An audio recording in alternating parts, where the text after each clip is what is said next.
तर first topic जो मी start करणार आहे आपल्या अॅनाटॉमी मधून तो आहे फर्स्ट पेपरचा न्यूरो अॅनाटॉमी. तर न्यूरो अॅनाटॉमीवर एक एलक्यू आणि एक एसक्यू फिक्स असा येत असतो आणि भरपूर मुलं याला ऑर मध्ये टाकतात किंवा सोडून चालले जातात. का माहित नाही. मुलांना खूपच टफ वाटतं, पण याच्यामधून एक एलक्यू हा फिक्स येत असतो दरवर्षी. आपला तुम्ही जर ब्लू प्रिंट मध्ये बघलाय तर थर्ड नंबरचा जो आपला एलक्यू आहे तो फिक्स फिक्स फिक्स न्यूरो अॅनाटॉमीवरच येत असतो आणि याच्यावर एक किंवा दोन एसक्यू येत असतात आणि 5 एमसीक्यू किंवा एक एसक्यू ऑर मध्ये असतो. जर 5 एमसीक्यू आले तर एकच एसक्यू येईल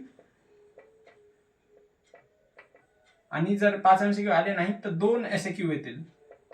म्हणजे 2 एसक्यू या टॉपिकवर बनू शकतात. तर याचे एलक्यू आणि एसक्यूचे टॉपिक्स आहेत.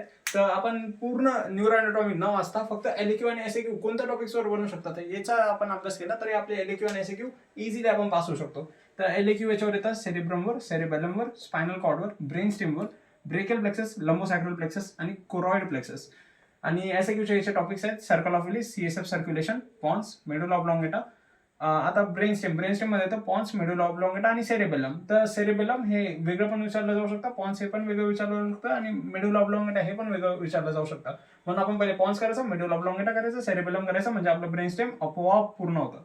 आणि ventricles of the brain, choroid प्लेक्ससला वेंट्रिकल्स ऑफ द ब्रेन म्हटलं जातं. आणि वेंट्रिकल्स ऑफ द ब्रेन एक असा टॉपिक आहे जो आपण कोणता पण एलक्यू, सेरेब्रम आलाय, सेरेबेलम आलाय, स्पायनल कॉर्ड आलाय, फक्त प्लेक्ससचा क्वेश्चन सोडून कोणता पण जर न्यूरो अॅनाटॉमीचा क्वेश्चन आहे तर त्याच्यामध्ये आपण पहिले starting he ventricles of the brain पासून करू शकतो, ज्याचे आपली पेपरची लेंथ वाढेल की मग आपले एलक्यू हे 7 किंवा 8 पेजेसच्या वर जाऊ शकतात.